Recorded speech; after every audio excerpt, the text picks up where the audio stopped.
Assalamu alaikum dear students. I really hope you all are fine. I'm your chemistry instructor Professor Shahbaz. Students, आज हम 1.16 lecture में hydrides को discuss करेंगे. Again hydrides की major 3 categories हैं: ionic hydrides, intermediate hydrides and covalent hydrides. So detail के लिए हम लाइट बोर्ड की तरफ चलते हैं. जी students, lecture 1.16 hydrides. Students, hydride में अगर आप देखें तो लास्ट पे आइड आ रहा है. प्रीवियस लेक्चर में ये बात आपको क्लियर की है कि आइड रिप्रेजेंट करता है नेगेटिव चार्ज को. जैसे ऑक्साइड्स में ऑक्सीजन पे माइनस चार्ज है, हेलाइड्स में माइनस चार्ज है, इसी तरह हाइड्राइड्स में भी हाइड्रोजन पे माइनस चार्ज है. So what are hydrides? तो अगर इसको सिंपल वर्ड्स में एक्सप्लेन किया जाए तो actually they are binary compound of hydrogen with other element in periodic table. यानी कि पीरियोडिक टेबल में जो एलिमेंट्स हैं, लेट्स से मैं सोडियम की बात करता हूं. स्टूडेंट्स, सोडियम के साथ हाइड्रोजन आ गया तो ये हाइड्राइड है. सोडियम हाइड्राइड बाइनरी कंपाउंड है. इसी तरह बात करते हैं मैग्नीशियम हाइड्राइड. स्टूडेंट, मैग्नीशियम और हाइड्रोजन इकट्ठे हैं, दो तरह के एलिमेंट्स हैं, तो ये हाइड्राइड्स हैं, मैग्नीशियम हाइड्राइड. इसी तरह बात करते हैं एल्यूमिनियम हाइड्राइड. एक एल्यूमिनियम है और दूसरा हाइड्रोजन है. तो ऐसे कंपाउंड जिसमें दो तरह के एलिमेंट्स आ जाएं उन्हें हम बाइनरी कंपाउंड्स बोलते हैं. अब हम हाइड्राइड्स की क्लासिफिकेशन की तरफ चलते हैं. Classification of hydrides. Students, hydrides को 3 तरह से क्लासिफाई किया गया है. Number 1, ionic hydrides.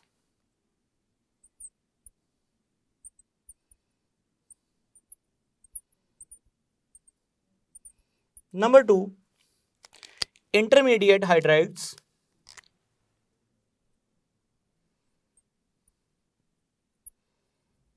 Intermediate hydrides.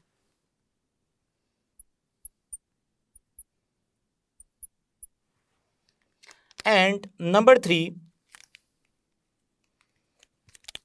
covalent hydride.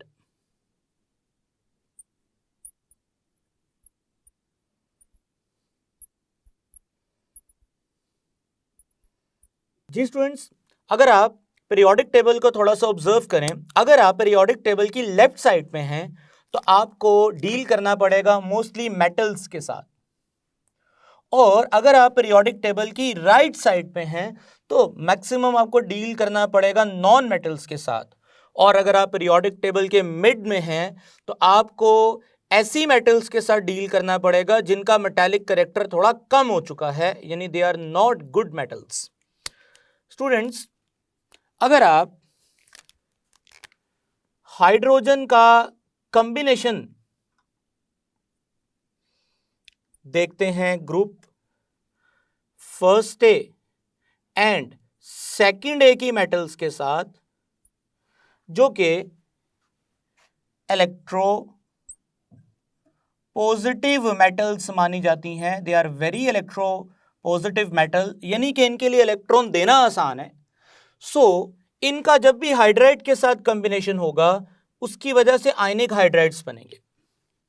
Dear students, अगर आप नॉन मेटल्स की बात करते हैं और ऐसी मेटल्स की बात करते हैं जिनके अंदर मेटालिक कैरेक्टर कम है, सो मोस्टली ऐसी मेटल्स का ताल्लुक group 4A, group 3A and group 5A वाली मेटल्स हैं ज्यादातर. इनका जब भी कॉम्बिनेशन हाइड्रोजन के साथ होगा तो सो ये इतना अच्छे तरीके से इलेक्ट्रॉन हाइड्रोजन को नहीं दे पाएंगे. सो जब ये हाइड्रोजन को इलेक्ट्रॉन उतना जबरदस्त तरीके से नहीं दे पाएंगे जैसे फर्स्ट और सेकंड ए की मेटल्स कर सकती हैं, सो इनके दरमियान में आयनिक के बजाय कोवलेंट बॉन्ड क्रिएट होगा. सो ये कोवलेंट हाइड्राइड्स कहलाएंगे. Students, these are actually electronegative elements. So ये इलेक्ट्रॉन देना पसंद नहीं करते, हाँ ये इलेक्ट्रॉन को शेयर जरूर करेंगे। अब इन दो एक्सट्रीम्स के दरमियान में कुछ ऐसी मेटल्स भी होती हैं जो इंटरमीडिएट बिहेव करती हैं, यानी कि वो इतनी ज़्यादा इलेक्ट्रोपॉजिटिव भी नहीं होती और इतनी ज़्यादा इलेक्ट्रोनेगेटिव भी नहीं होती। सो इन मेटल्स के साथ जब हाइड्रोजन का कॉम्बिनेशन होगा, जो मैंने ऑरेंज कलर से मेंशन की हैं, सो उनसे बनने वाले हाइड्राइड्स इंटरमीडिएट हाइड्राइड्स कहलाएंगे, इंटरमीडिएट हाइड्राइड्स। और इलेक्ट्रोनेगेटिव एलिमेंट्स के साथ मिलने की वजह से कोवलेंट हाइड्राइड्स। सो स्टूडेंट्स, सबसे पहले अब आयनिक हाइड्राइड्स की हम कुछ प्रॉपर्टीज पढ़ते हैं। द नंबर वन प्रॉपर्टी कि आयनिक हाइड्राइड बनाने के लिए ग्रुप 1A और ग्रुप 2A के मेंबर्स कंबाइन करेंगे हाइड्रोजन के साथ। ज्यादातर आयनिक हाइड्राइड क्रिस्टलाइन सॉलिड की फॉर्म में एग्जिस्ट करेंगे, have high melting point and boiling point. इनका मेल्टिंग और boiling point ionic crystalline solid होने की वजह से ज्यादा होगा।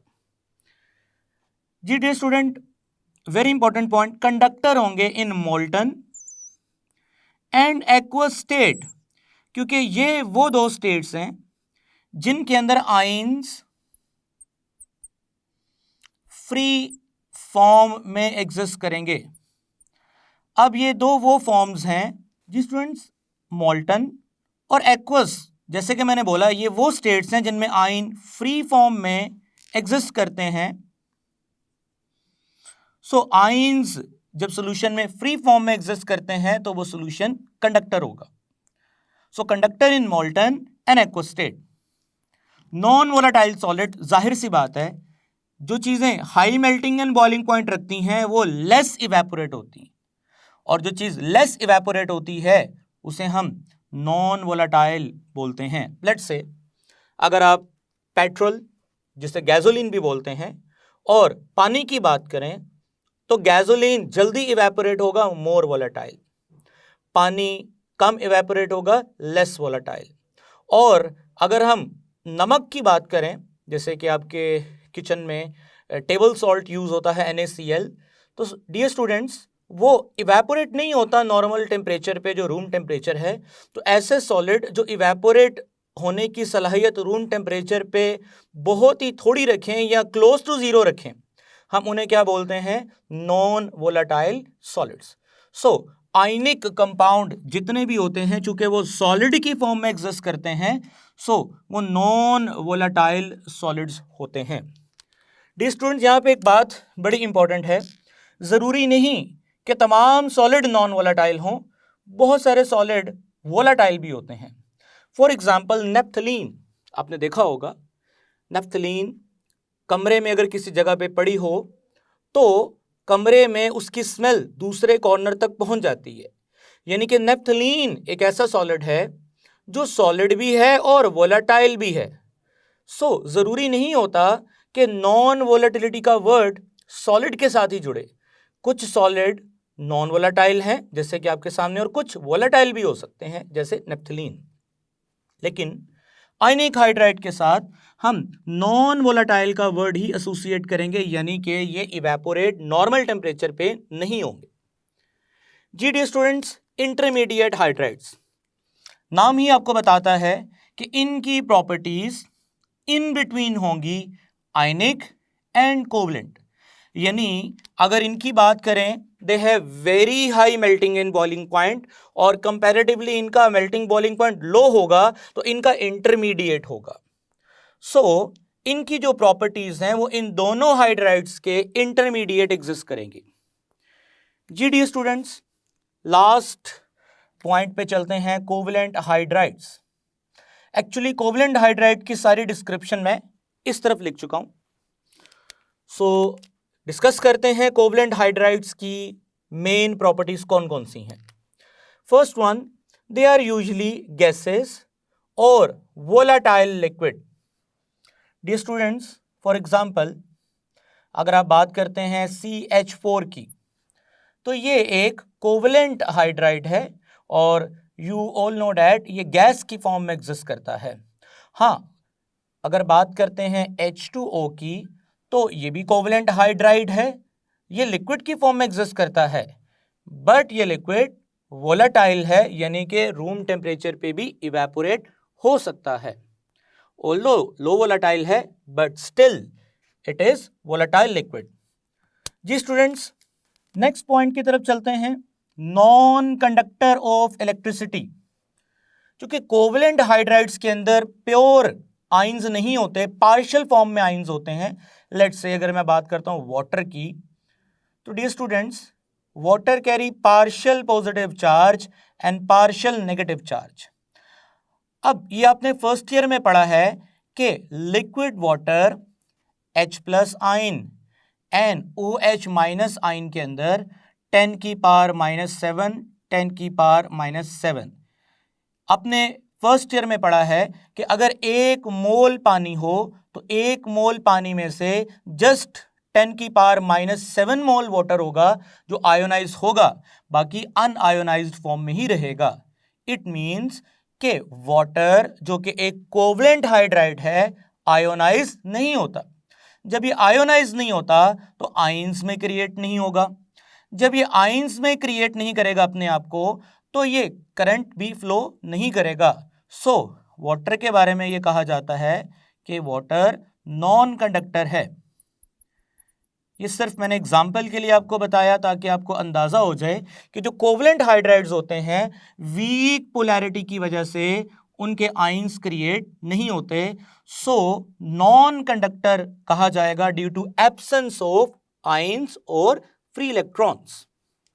जी students, third point, soluble in organic solvent, यानी कि जो कोवलेंट हाइड्राइड्स हैं उनके बारे में ये फेमस है कि वो ऑर्गेनिक सॉल्वेंट में डिसॉल्व होंगे। अब ऐसा जरूरी नहीं, कुछ ऐसे भी कोवलेंट हाइड्राइड्स हैं जो इनऑर्गेनिक सॉल्वेंट में डिसॉल्व हो सकते हैं, जैसे HCl, जैसे अमोनिया। ये कुछ ऐसे हाइड्राइड्स हैं जो इनऑर्गेनिक यानी वाटर में भी सॉल्युबल हो सकते हैं, लेकिन मेजॉरिटी जो है कोवलेंट हाइड्राइड्स की वो ऑर्गेनिक सॉल्वेंट में डिसॉल्व होती है। जी स्टूडेंट्स, अब हम बात करेंगे बॉन्ड एनर्जीज की। स्टूडेंट्स, बॉन्ड एनर्जी दो चीजों पे डिपेंड करती है, साइज एंड इलेक्ट्रोनेगेटिविटी।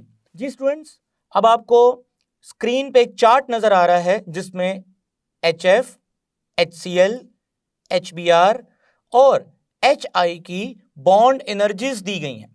आप इन बॉन्ड एनर्जीज को देख के बखूबी अंदाजा लगा सकते हैं सबसे ज्यादा बॉन्ड HF का मजबूत है और सबसे कमजोर HI का है, क्योंकि HF की बॉन्ड एनर्जी सबसे ज्यादा है और HI की बॉन्ड एनर्जी सबसे कम है।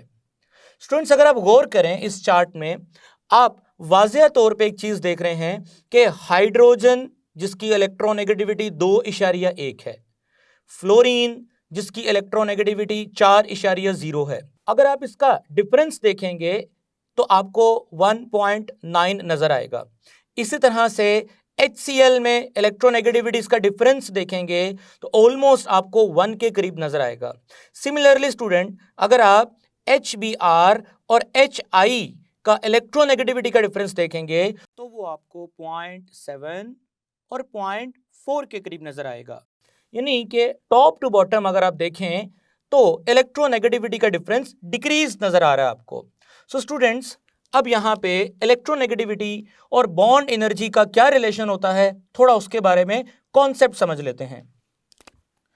जी स्टूडेंट्स, अगर फर्ज किया एक एटम है H, उसके साथ जो दूसरा एटम है हम उसको A से रिप्रेजेंट करते हैं एक जनरल फॉर्म के अंदर। इन हैलोजन केसेस हम उसको X से रिप्रेजेंट करेंगे। डी स्टूडेंट्स, याद रखिएगा, जितना ज्यादा इनके दरमियान में इलेक्ट्रोनेगेटिविटी का डिफरेंस ज्यादा होगा उतना ज्यादा बॉन्ड पोलर होगा।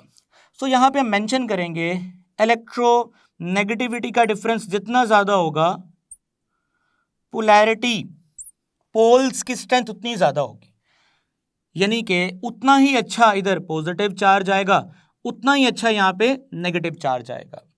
यानी एक एलिमेंट की इलेक्ट्रोनेगेटिविटी बहुत ज्यादा है और एक की कम है तो कम वाला इलेक्ट्रॉन दे देगा, ज्यादा वाला इलेक्ट्रॉन गेन कर लेगा। सो डिफरेंस जितना ज्यादा क्रिएट होगा बॉन्ड की पोलैरिटी में इजाफा होगा। कहा यह जाता है, एक स्टैंडर्ड सेट किया गया है कि अगर इलेक्ट्रोनेगेटिविटी का डिफरेंस 1.8 या 1.7, कुछ लिटरेचर की बुक में 1.7 है और कुछ में 1.8 है, के बराबर या इससे ज्यादा होगा तो बॉन्ड की नेचर आयनिक होगी, और अगर डिफरेंस 1.7 से कम होगा तो बॉन्ड की नेचर कोवलेंट होगी, और अगर इलेक्ट्रोनेगेटिविटी का डिफरेंस 0 होगा तो बॉन्ड कोवलेंट तो होगा बट उसके ऊपर किसी किस्म के पोल्स नहीं होंगे। सो डियर स्टूडेंट्स, ये बात आपने फर्स्ट ईयर में भी काफी दफा पढ़ी है कि greater the electronegativity difference greater the polarity. So students, जितनी ज्यादा पोलैरिटी स्ट्रांग होगी, पोलैरिटी के स्ट्रांग होने से बॉन्ड एनर्जी में इजाफा होगा। सो स्टूडेंट, पोलैरिटी को स्ट्रांग करने के लिए किसका डिफरेंस मैंने मेंशन किया जरूरी है? इलेक्ट्रोनेगेटिविटी का। सो टॉप टू बॉटम आपने ये ऑब्जर्व किया था टेबल के अंदर, इलेक्ट्रोनेगेटिविटी के डिफरेंसेस में इजाफा हो रहा था। सो इलेक्ट्रोनेगेटिविटी के डिफरेंस में इजाफे का मतलब पोलैरिटी में इजाफा हो रहा है। सो स्टूडेंट, जितने ज्यादा ये पोल्स स्ट्रांग होंगे उतनी ज्यादा इंट्रामोलेकुलर स्ट्रेंथ इनमें स्ट्रांग होगी, और जितनी ज्यादा इंट्रामोलेकुलर स्ट्रेंथ स्ट्रांग होगी उतना मुश्किल होगा इसको ब्रेक करना। सो बॉन्ड एनर्जी में इजाफा होगा। डी स्टूडेंट, नेक्स्ट साइज का बॉन्ड एनर्जी से क्या रिलेशन है इसको देखते हैं। स्टूडेंट्स, जितना एटम का साइज बड़ा होगा, लेट्स से अगर ये मैं एटम का साइज बड़ा कर देता हूं, जितना एटम का साइज बड़ा होगा उतना न्यूक्लियस और इलेक्ट्रॉन्स के दरमियान में डिस्टेंस ज्यादा होगा।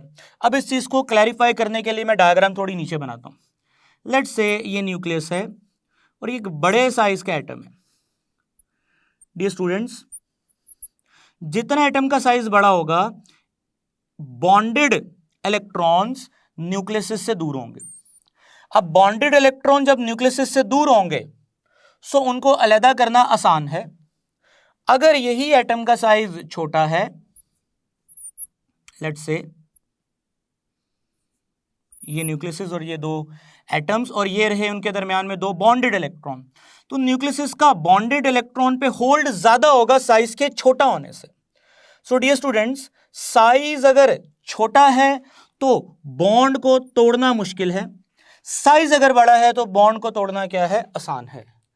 सिमिलरली स्टूडेंट, यहां पे आप मेंशन कर सकते हैं कि बॉन्ड एनर्जी का साइज के साथ अब रिलेशन देखते हैं तो पता चला साइज जितना छोटा होगा बॉन्ड एनर्जी उतनी ज्यादा होगी। So dear student, bond energies का साइज और इलेक्ट्रोनेगेटिविटीज के साथ क्या रिलेशन है ये आपको क्लियर कर चुके हैं। सो डियर स्टूडेंट, अगर आप एग्जांपल देखते हैं, दोबारा मैं यहां पे टेबल डिस्प्ले कर रहा हूं HF, HCl, HBr, HI की बॉन्ड एनर्जीज का। सो टॉप टू बॉटम अगर आप देखें तो हाइड्रोजन का साइज तो फिक्स है, लेकिन फ्लोरीन, क्लोरीन, जिसे हम फ्लोराइड, क्लोराइड, ब्रोमाइड, आयोडाइड भी बोलेंगे, साइज में इजाफा हो रहा है। सो जब टॉप टू बॉटम साइज में इजाफा होगा, सो साइज में इजाफे की वजह से उनके दरमियान में बनने वाला बॉन्ड वीक होगा, यानी बॉन्ड एनर्जी कम होगी। Similarly top to bottom electronegativity का डिफरेंस भी कम हो रहा है। सो इलेक्ट्रोनेगेटिविटी का डिफरेंस कम होने से भी बॉन्ड एनर्जी कम होगी। So we can say that top to bottom bond energy में कमी की वजह से स्टेबिलिटी में भी कमी आएगी, यानी सबसे ज्यादा स्टेबल अगर कोई है तो HF, सबसे ज्यादा अगर इस ग्रुप में कोई अनस्टेबल है तो वो HI है due to less bond energy. Students, next हमारा जो पॉइंट था वो यही था कि जो fluoride form most stable hydrides, क्योंकि फ्लोराइड का साइज छोटा होगा, इलेक्ट्रोनेगेटिविटी के डिफरेंस ज्यादा होंगे, साइज छोटा, डिफरेंस ज्यादा, दोनों की वजह से बॉन्ड एनर्जी ज्यादा। जबकि बिस्मथ, लेड एंड टेलेरियम अगर आप देखें तो ये सारे जो एलिमेंट्स हैं वो बॉटम पे हैं। इस तरह आप आयोडाइड को भी शामिल कर सकते हैं। तो बॉटम पे रहने की वजह से एक तो इनका डिफरेंस ऑफ इलेक्ट्रोनेगेटिविटी कम होगा, दूसरा इनका साइज बढ़ने की वजह से होल्डिंग पावर वीक हो जाएगी, यानी कि बॉन्ड की स्ट्रेंथ कमजोर हो जाएगी। सो स्टूडेंट, हम इन मार्क्ड एलिमेंट के हाइड्राइड्स को कह सकते हैं दे आर लीस्ट स्टेबल। जी dear students, next point, hydrogen की चूंकि इलेक्ट्रोनेगेटिविटी 2.1 है और मोस्टली जो बाइनरी कंपाउंड हैं उनमें होता यह है, अगर आप नोटिस करें इन तमाम एलिमेंट्स की जो मैं मार्क कर रहा हूं,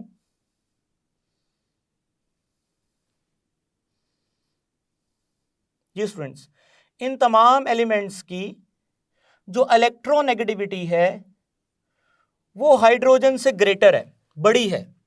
अब इन तमाम एलिमेंट्स की जो इलेक्ट्रॉन बाकियों की तकरीबन ऑलमोस्ट करीब करीब है, तो इन तमाम एलिमेंट्स की इलेक्ट्रोनेगेटिविटी ऑलमोस्ट हाइड्रोजन से थोड़ी ज़्यादा है। सो इस वजह से जब इन एलिमेंट्स के साथ हाइड्रोजन बाउंडेड यानी कि बॉन्ड बनाएगा, सो उस केस में हाइड्रोजन पे डियर स्टूडेंट्स क्या चार्ज आएगा? Partial positive. सो हाइड्रोजन की इलेक्ट्रोनेगेटिविटी 2.1 है, तो मोस्टली हाइड्राइड्स जो कोवलेंट फॉर्म के अंदर होंगे उनके अंदर जो बाइनरी कंपाउंड्स हैं उनमें हाइड्रोजन क्या चार्ज कैरी करेगा? पॉजिटिव चार्ज कैरी करेगा। जी स्टूडेंट्स, अब हम चलते हैं बॉइलिंग पॉइंट की तरफ। स्टूडेंट्स, कोवलेंट हाइड्राइड की अगर बात की जाए तो कोवलेंट हाइड्राइड्स के जो बॉइलिंग पॉइंट हैं वो डायरेक्टली प्रोपोर्शनल है पोलराइजेबिलिटी। पोलराइजेबिलिटी का कॉन्सेप्ट आपने कुछ प्रीवियस लेक्चर्स में भी पढ़ा है, तो मैं यहाँ पे उसको रिपीट नहीं करूंगा। आप फर्स्ट ईयर में भी पढ़ के आए हैं चैप्टर 4 में लंडन डिस्पर्जन फोर्स का कॉन्सेप्ट, और previously melting and boiling point के कॉन्सेप्ट में भी पढ़ा है।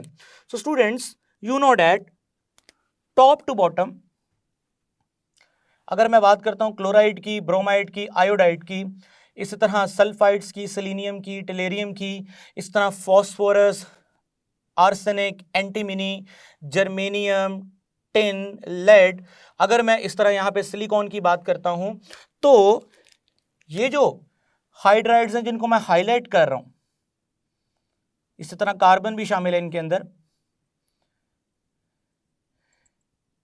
तो इन तमाम हाइलाइटेड एरिया में जितने भी एलिमेंट्स आ रहे हैं इनका तकरीबन इलेक्ट्रोनेगेटिविटी देखी जाए तो तकरीबन हाइड्रोजन के आसपास ही है, ज्यादा फर्क नहीं है।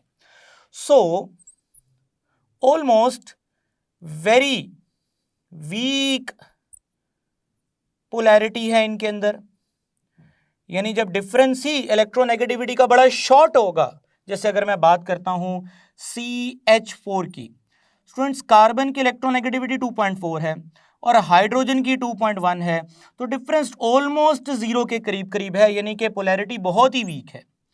सो वीकली पोलर कंपाउंड्स के अंदर जो फोर्सेस मेल्टिंग बॉइलिंग पॉइंट को कंट्रोल करती हैं, हम उन्हें LDF यानी कि लंदन डिस्पर्जन फोर्सेस का नाम देते हैं।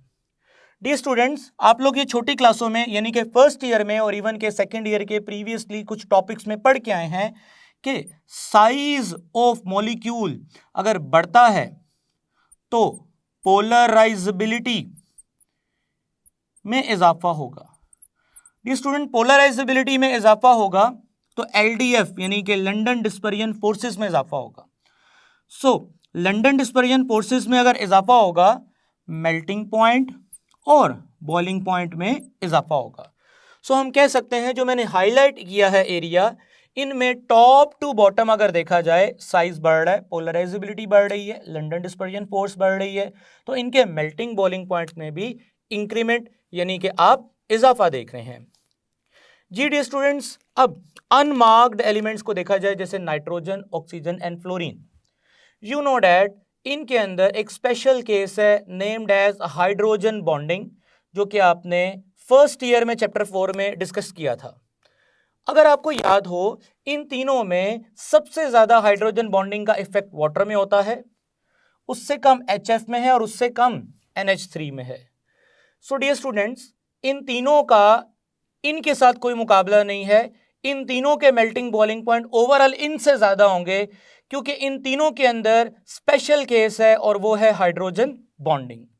सो dear students, water, HF and ammonia की बात की जाए तो इनके अंदर बॉइलिंग पॉइंट ज्यादा होगा, और बाकियों में जो कॉन्सेप्ट यूज होगा ड्यू टू वीक पोलैरिटी वो है जी size, polarizability, London dispersion force. अब पोल्स के बनने से जो अट्रैक्शन क्रिएट होती है उसे हम LDF बोलते हैं, ये आपको फर्स्ट ईयर में पढ़ा है। सो उससे मेल्टिंग बॉइलिंग पॉइंट में इंक्रीमेंट होगा। जी students, trend top to bottom. अब याद रहे हमारे टेक्स्ट बुक में सिर्फ कोवलेंट हाइड्राइड वाले एरिया के ही ट्रेंड्स बताए हैं, ओवरऑल आयनिक और इंटरमीडिएट के ट्रेंड्स को डिस्कस नहीं किया। स्टूडेंट्स, अगर टॉप टू बॉटम ट्रेंड की बात की जाए, स्टूडेंट्स टॉप टू बॉटम सबसे पहले अगर melting point and boiling point का ट्रेंड देखा जाए तो वो हम डिस्कस कर चुके हैं ऑलरेडी उस पॉइंट के अंदर। अब दूसरा अगर ट्रेंड देखा जाए स्टेबिलिटी का, सो डियर स्टूडेंट स्टेबिलिटी का ट्रेंड भी डिस्कस कर चुके हैं कि top members like ammonia, water, HF high electronegativity की वजह से डिफरेंस रखेंगे हाइड्रोजन के साथ, स्टेबल रहेंगे। बॉटम वाले वीक बॉन्ड एनर्जी और लेस इलेक्ट्रोनेगेटिविटी डिफरेंस की वजह से लीस्ट स्टेबल होंगे, ये भी इस पॉइंट में डिस्कस कर चुके हैं। जी स्टूडेंट्स, अब टॉप टू बॉटम के बाद लेफ्ट टू राइट की बात होगी। स्टूडेंट्स वेरी सिंपल, लेफ्ट से राइट अगर आप देखें ट्रेंड आयनिक से इंटरमीडिएट, जी इंटरमीडिएट से कोवलेंट की तरफ मूव कर रहा है। अगर स्टेबिलिटी की बात करें तो स्टेबिलिटी लेफ्ट से राइट डिक्रीज हो रही है। अगर आप ओवरऑल बात करते हैं, क्योंकि आयनिक कंपाउंड ज्यादा स्टेबल हैं और कोवलेंट कंपाउंड जो हैं वो लेस स्टेबल हैं, लेकिन अगर आप खाली कोवलेंट कंपाउंड की डिपार्टमेंट यानी उस कैटेगरी की बात करते हैं तो वो स्टेबिलिटी इंक्रीज कर रही है, क्योंकि लेफ्ट से राइट साइज छोटा हो रहा है और छोटे साइज की वजह से आपको स्टेबिलिटी का ऑर्डर यहां पे बता चुके हैं। ओवरऑल देखा जाए तो डिक्रीमेंट की तरफ जा रही है, लेकिन कोवलेंट हाइड्राइड्स में देखा जाए तो स्टेबिलिटी इंक्रीज कर रही है।